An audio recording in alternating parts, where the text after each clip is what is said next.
Hey there, this is Sally's Book Talk, bringing you the best books from around the world every single day. Today, we're diving into The 7 Habits of Highly Effective People. The Chinese edition spans 300,000 words, but I'll unpack the essence in about 30 minutes. Living in this fast changing society, many of us share a common feeling: anxiety. This anxiety might stem from self dissatisfaction or constant social comparisons, like struggling with relationships in this collaboration driven era, seeing old colleagues surge ahead while you feel stuck, or constant insecurity during industry crises, fearing being left behind. If this resonates with you, this book is exactly what you need. Most listeners battling negativity will find profound inspiration here because these 7 habits help us achieve comprehensive personal growth. It creates a metric called human effectiveness to measure personal development. So, what's effectiveness? If our abilities are production capacity and assets, tangible or intangible, are outputs, then effectiveness is the ratio between outputs and capacity. This concept simplifies life's complexities, helping us focus on boosting effectiveness rather than getting overwhelmed. In America, its influence reportedly rivals the Bible, required reading for Fortune 500 employees, endorsed by Clinton and Obama. The author, none other than Stephen Covey, translated into 32 languages, this global bestseller receives universal acclaim, with over 100 million copies sold since publication, a true blockbuster. No wonder Forbes named it one of the world's 10 greatest books. He's not just an accomplished author, but also founded the world's largest management consulting firm, Franklin Covey, where executives from top 100 companies like Microsoft, Coca-Cola, and GE become his students. Over 1 million people worldwide attend his courses annually. He's even been named by Time magazine as a mentor of human potential and selected as one of 25 most influential figures in American history. Why is Stephen Covey so successful? In his own words, because he's the most devoted practitioner of these 7 habits. Aristotle once said, "We are what we repeatedly do." Excellence comes not from single acts, but through habits. The habits we choose shape our lives. Through persistent practice of these habits, anyone can master life and eliminate anxiety, regardless of talent. So, what exactly are these 7 habits? Let's briefly introduce them, each summarized in 4 Chinese characters. First, be proactive. Second, begin with the end in mind. Third, put first things first. Fourth, think win win. Fifth, seek first to understand, then to be understood. 6. Synergize, combining efforts for greater collective effectiveness. 7th, sharpen the saw, continuous self improvement. Covey believes true growth comes from character development. You progress through 3 stages: dependence, independence, and interdependence. These 7 habits help develop mature character at each stage. Now, let's explore these 3 stages in detail.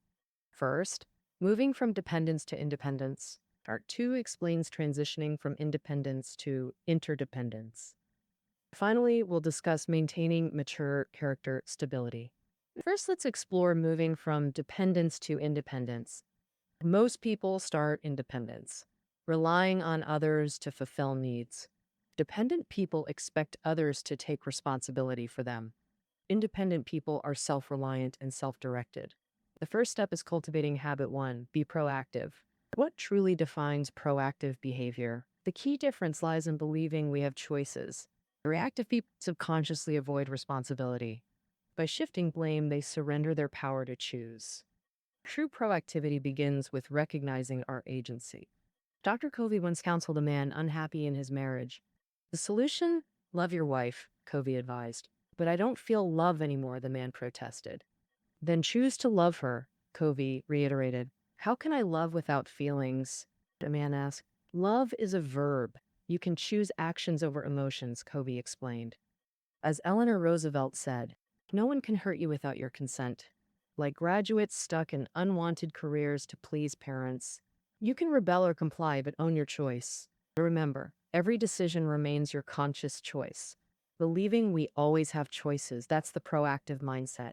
But where does this proactive energy get channeled? Like, Tovey answers this with his circles of concern and influence model. Imagine a large circle representing everything we care about. Now, this circle of concern contains all matters we pay attention to. Within it lies a smaller circle of influence, where we can make impact. Reactive people fixate beyond their influence. Proactive people nurture theirs. With mindset clarified, how do we act? Covey says everything gets created twice, first mentally, then physically, like designing building blueprints before construction. Our initial life circumstances form the first creation, often imperfect, but our second creation comes from actively redesigning our lives. To achieve satisfying outcomes, we need careful preparation. This brings us to habit 2. Begin with the end in mind. Define your destination before starting the journey. This mental lighthouse keeps all actions properly aligned, but navigation needs prioritization. Habit 3. Put first things first. Covey demonstrated this with sand, rocks, and a bucket in class. The woman filled the bucket with sand and pebbles first, leaving no room for big rocks. Covey emptied the bucket and reorganized, placing big rocks first. Surprisingly, space remained for pebbles and even sand afterwards. This experiment serves as life metaphor. Life's bucket requires prioritizing big rocks, our most important matters. Steve Jobs exemplified this habit, living minimally while creating revolutionary products. He reportedly lived in unfurnished homes during intensive product development periods.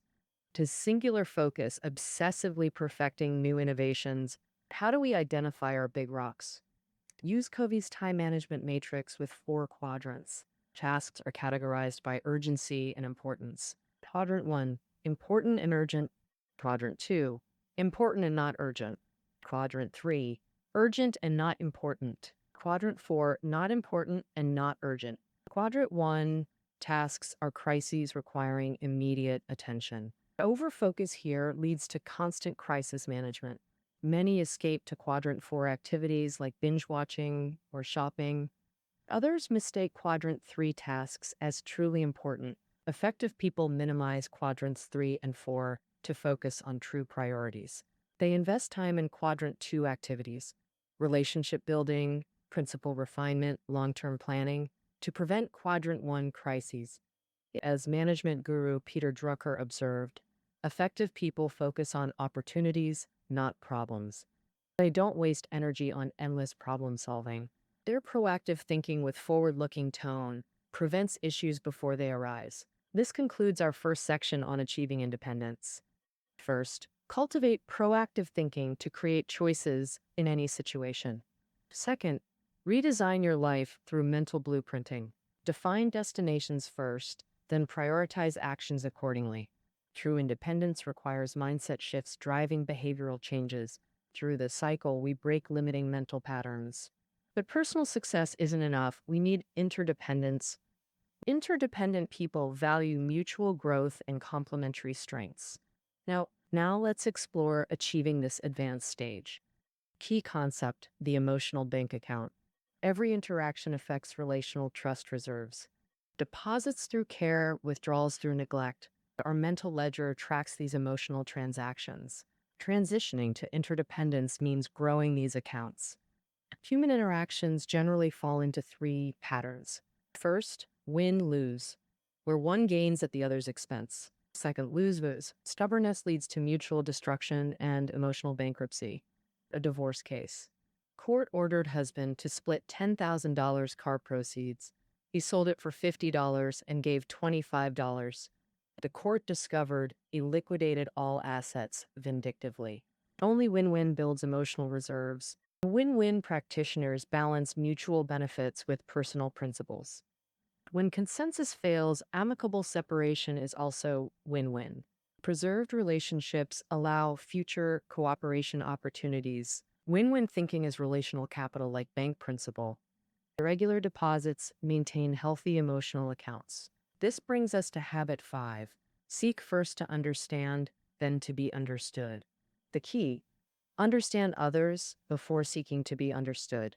A joke, An eye doctor gives his used glasses to a patient. These worked for me for 10 years, says the doctor. The patient sees distorted images and goes blind. The doctor snapped. Impossible. I was being kind. Such ingratitude. This joke illustrates the importance of empathetic communication. Would you revisit this doctor? Of course not. Who trusts a doctor prescribing without diagnosis?